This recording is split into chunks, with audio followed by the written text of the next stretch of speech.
లక్ష్యమును జీవమును ఆధారము నీ వాక్యము నా త్రోవకు.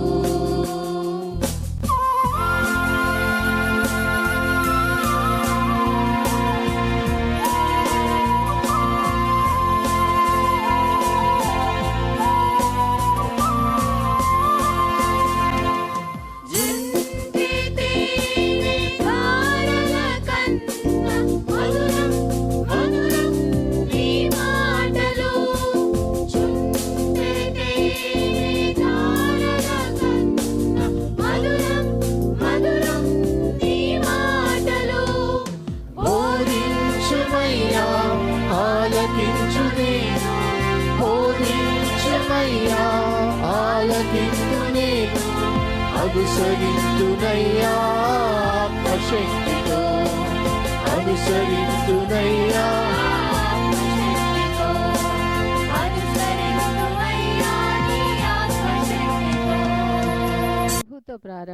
ప్రభుతో ప్రారంభం అనే ఆధ్యాత్మిక అనుదిన ప్రార్థనా కార్యక్రమానికి ప్రేమతో మిమ్మల్ని ఆహ్వానిస్తూ ఉన్నాం.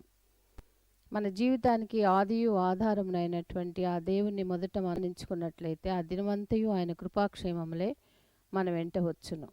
మొదట వేకునే లేవగానే మరి నీతిసూరుడైనటువంటి ఆయనని చూద్దాం, ఆయన మనలనైన స్వరాన్ని మనం విందాం. మన జీవిత కాలం అంతయు ఆయన ఆశీర్వాదములు దీవెనలు మన మీద కుమ్మరించును.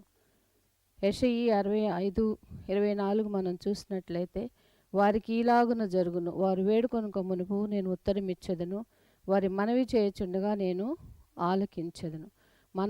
మనవి చేయుచుండగానే ఆయన మన మనవిని ఆలకిస్తున్నాడు. కాబట్టి మరి ప్రతి దినము కూడా ఈ యొక్క అనుదిన ఆధ్యాత్మిక కార్యక్రమంలో మనం పాల్గొన్నట్లయితే మన జీవిత కాలం అంతయు కూడా ఆయన మేలులను మనం పొందుకోగలం, ఆ నిత్యరాజ్యంలో వారసులుగా మనము జీవించగలం.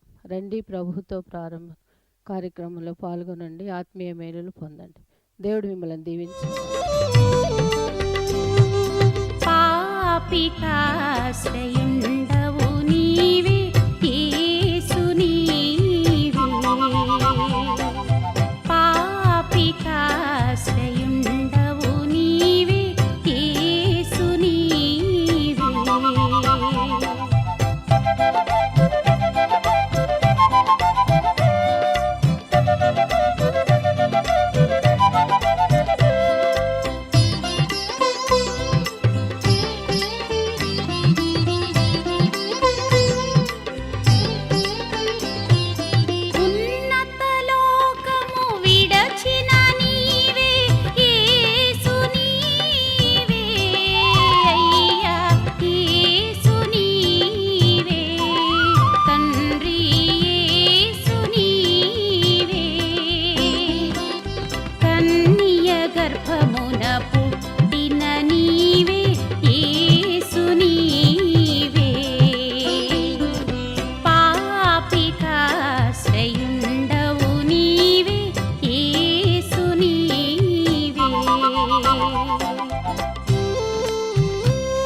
క్రీస్తునందు ప్రియమైన దేవుని సంగమా, మరొక నూతన దినమును దేవుని ఉచితమైన దాసంకల్పాన్ని బట్టి ప్రారంభించుటకు దేవుడు మనకు అనుగ్రహించిన తరుణాన్ని బట్టి దేవునికి స్తుతులు చెల్లిస్తున్నాను. గత రాత్రి చక్కని విశ్రాంతిని అనుగ్రహించి నూతన దినమును, నూతన ప్రారంభాన్ని అనుగ్రహించాడు. ఆ ప్రారంభాన్ని ప్రభుతో ప్రారంభించడం ఆశీర్వాదకరం, ఆనందకరం. మరి ఉదయాన్నే లేవగానే ప్రభుతో మాట్లాడి ప్రభు మాటలు విని మన దినమును ప్రారంభించినప్పుడు దినమంతయు ఆయన మనకు తన కృపను అనుగ్రహిస్తాడు. ఆయన కాపరత్వంలో కొనసాగుతాం. సమస్యలు ఏవైనప్పటికీ, మరి ఇబ్బందులు ఎటువంటివైనప్పటికీ, కష్టాలు ఏమైనప్పటికీ కూడా కాపరి, ఆయన ప్రధాన కాపరి, మనకు వెంట ఉండే కాపరి, అన్ని విషయాల్లో ధారాంధకర అనుభవాలు కలిగిన విడిచిపెట్టిన దేవుడు, తోడుగా ఉండే దేవుడు. రండి, ఉదయాన్నే లేచి దేవుని సన్నిధిలో మొరపెడదాం, విజ్ఞాపన చేద్దాం, ప్రార్థన చేద్దాం. కృపగల దేవా, దయగల తండ్రి, మీ పాదములకు స్తోత్రము చెల్లిస్తున్నాం నాయన. నీ ఉచితమైన దయా సంకల్పాన్ని బట్టి మమ్మల్ని ప్రేమించి మీరు అనుగ్రహిస్తున్న ఈ దీవెనకరమైన సువర్తమానములు బట్టి స్తుతులు చెల్లిస్తున్నాం. ఉదయాన్నే లేవగానే ప్రభా, నీ వాక్యం చేత మమ్మల్ని పరిశోధిస్తున్నారు, పరిశీలిస్తున్నారు, పరీక్షిస్తున్నారు. ప్రభా, స్తుతులు చెల్లిస్తూ మరొక దినం ప్రభా నీ లేఖనాలు చేతపట్టుకొని నీ ప్రజలతో సంభాషిస్తుండగా నా మాటలు కాదు ప్రభా, నీ వాక్కులు వినిపించమని మా రక్షకుడైన యేసు నామమున అడిగి వేడుకొంచున్నాం తండ్రి, ఆమేన్. స్నేహితులారా, ఈ ప్రభుతో ప్రారంభమనే ఈ కార్యక్రమంలో కీర్తనల గ్రంథం ఆధారంగా వరుస క్రమంలో మనం ధ్యానం చేస్తున్నాం. ఇప్పటి వరకు 5 కీర్తనలు మనం పూర్తి చేశాం దేవుని కృపను బట్టి. మరి ఈరోజు 6వ కీర్తన ధ్యానం చేయాలని తలస్తున్నాను. మరి మొదటి కీర్తన ప్రారంభించినప్పుడు ఒక విశ్లేషణ నేను చెప్పాను. ఆ మొదటి కీర్తన, 2వ కీర్తన కూడా దేవుని అనుసరించిన వారు, దేవుని తిరస్కరించిన వారి మధ్య ఉండే డిఫరెన్సెస్ వ్యక్తపరుస్తూ, మరి దుష్టుల ఆలోచన చొప్పు నడవక, పాపుల మార్గం నిలవక, అపహాసకులు కూర్చుని చోట కూర్చుండక, దివారాత్రం దాన్ని ధ్యానించువాడు ధన్యుడు. అనగా ధన్యులెవరో, దుష్టులెవరో, ఆ డిఫరెన్సెస్ మొదటి 2 కీర్తనలో మనకు చాలా స్పష్టంగా తెలియచేస్తూ ఒక చాయిస్ మనకు ఇవ్వబడుతుంది. అదేంటంటే దుష్టుల మార్గం నాశనం నడుతుంది, మరి నీతిమంతుల మార్గం యెహోవాకు తెలుస్తుంది. ఏ మార్గం ఎన్నుకుంటావో దట్స్ అప్ టు యూ అనే భావన ఆ మొదటి 2 కీర్తనలో తెలియచేస్తూ, మరి మిగతా కీర్తనలన్నీ కూడా ఆయా భక్తుల జీవిత అనుభవాల నుంచి ఆయన అనుసరించిన వారికి కలిగిన మేళ్ళు, మరి తృణీకరించిన వారికి కలిగిన ఇబ్బందులు, కీళ్ళు, ఈ విశేషాలు మనకు తెలియచేస్తూ ఆ మొదటి 2 కీర్తనలు మనకు తెలియచేయబడ్డాయి. మరి గతంలో ధ్యానం చేసిన 3, 4, 5 ఈ 3 కీర్తనలు కూడా అబ్షాలోము నుంచి పారిపోయిన అనుభవంలో దావీదు విలపించిన ఆ విలాప కీర్తనలు. ఆ విలాప కీర్తనలో ఆ కుమారుణ్ణి ఎదుర్కొని యుద్ధానికి వెళ్తే కుమారుడు సంహరించబడతాడు. కాబట్టి మరి ఆ కుమారుని మీద ప్రేమ ఒకవైపు, అలాగే దైవ చిత్తానికి వ్యతిరేకంగా అతని చుట్టూ ఉన్నవారు ఏ రీతిగా ప్రేరేపిస్తున్నారో ఆ విషయాలు తెలియజేస్తూ ఆ బాధ అనుభవించిన అనుభవాల మధ్య విలాప కీర్తనలు మనము జ్ఞాపకం చేసుకున్నాం. మరికొన్ని విలాప కీర్తనల తర్వాత కూడా ఉన్నాయి. ఈ క్రమంలో 6వ కీర్తనకు వచ్చేసరికి ఇది విలాప కీర్తనగా కాకుండా పశ్చాత్తాప కీర్తనగా కనబడుతుంది.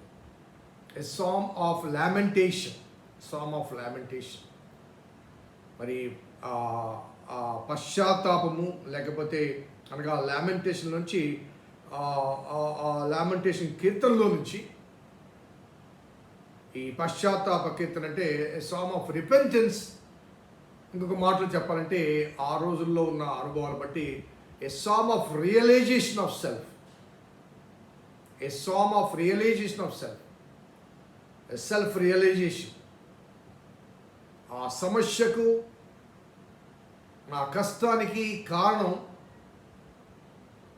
పలాని విషయము, పలాని వ్యక్తులని కాకుండా నా దోషమే, నా అపరాధమే అనే భావతో తన తప్పును ఒప్పుకుంటున్న కీర్తనలు, తన తప్పును ఒప్పుకుంటున్న కీర్తన. ఈ క్రమంలో మనకు ఈ కోవలో అనగా పరితాప కీర్తనలు, పశ్చాత్తాప కీర్తనలుగా భావించబడ్డ ఈ కోవలో మనకు ఈ 6వ కీర్తన, 32వ కీర్తన, 38వ కీర్తన, 51వ కీర్తన బత్సెబ విషయంలో దావీదు చేసిన ఆ పరితాప వేదన, అలాగే 102వ కీర్తన, 130వ కీర్తన, మరి అదే రీతిగా 143వ కీర్తన. ఈ కీర్తనలు ఈ కోవకు అనగా పశ్చాత్తాప కీర్తనలుగా, మరికొన్ని కూడా అక్కడక్కడ కీర్తనలు కొన్నిసార్లు కొన్ని వచనాలు పశ్చాత్తాపాన్ని వ్యక్తీకరిస్తూ రాయబడ్డ కీర్తనలు ఉన్నాయి. కానీ నిర్దిష్టంగా పరితాప కీర్తనలుగా వర్గీకరించబడిన కీర్తనలో 6, 32, 38, 51, 102, 130, 143. సో ఈ కీర్తనలు ఒకసారి మనము జ్ఞాపకం చేసుకుంటే అనగా 6వ కీర్తన, ఆ పశ్చాత్తాప కీర్తనలో he accept that the punishment what he is receiving is due to him. నేను పొందుతున్న ఈ శ్రమ నాకు తగినదే. పశ్చాత్తాపంలో ఎప్పుడు కూడా డిఫెండింగ్ నేచర్ ఉంటే అది పశ్చాత్తాపం కాదు. సమర్థించుకుంటూ ఉంటారు కొంతమంది. ఆ సమర్థన ఎప్పుడు కూడా పశ్చాత్తాప కోవలోకి రాదు. ఆ సమర్థన పరోక్షంగా ఏం చేస్తుందంటే, నేను మంచోడిని పలాని వారి వల్ల, అందులో పశ్చాత్తాపం ఉండదు. మనకు బాగా ఫస్ట్ ఎగ్జాంపుల్ కింద తీసుకోవాల్సి వస్తే, మరి ఆదాము దేవుని స్వరం విని చెట్ల చాటుకు వెళ్ళాడు. ఆదామా ఎక్కడ ఉన్నావంటే, నీ స్వరం విని దిగంబరిన ఇంటిని కనుక చెట్ల చాటుకు వెళ్ళానంటే దిగంబరిపై ఉన్నావని నీకు ఎవరు చెప్పారు? ఆ తినవద్దని చెప్పిన పండు తిన్నావా అంటే, సో ఆదాములో పశ్చాత్తాపం ఉంటే, ప్రభువా తప్పైపోయింది, క్షమించండి, ఇంకొకసారి చేయను అనే ఆ పదజాలము లేకపోతే ఆ భావన, ఆ మాటలు ఆదాము నోటి వెంట రావాలి. అలా కాకుండా ఆదాము ఏమంటే, నాతో ఉండుటకు నీవు నాకిచ్చిన ఆ స్త్రీ, నాతో ఉండుటకు నీవు నాకిచ్చిన ఆ స్త్రీ తాను తిని నాకు ఇచ్చింది, నేను తిన్నా.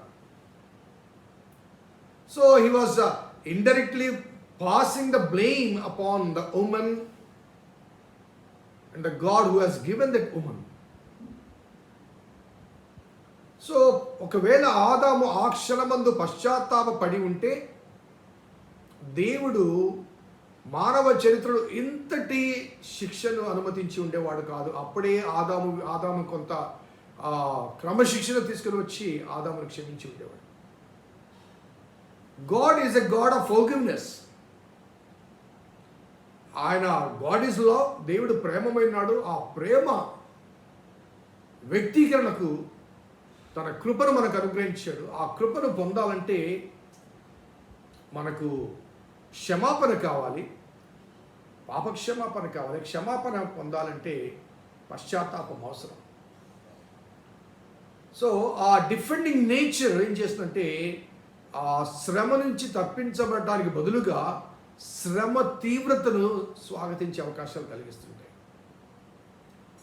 సో పశ్చాత్తాపం అంటే డిఫెండింగ్ నేచర్ కాదు, యాక్సెప్టింగ్ నేచర్.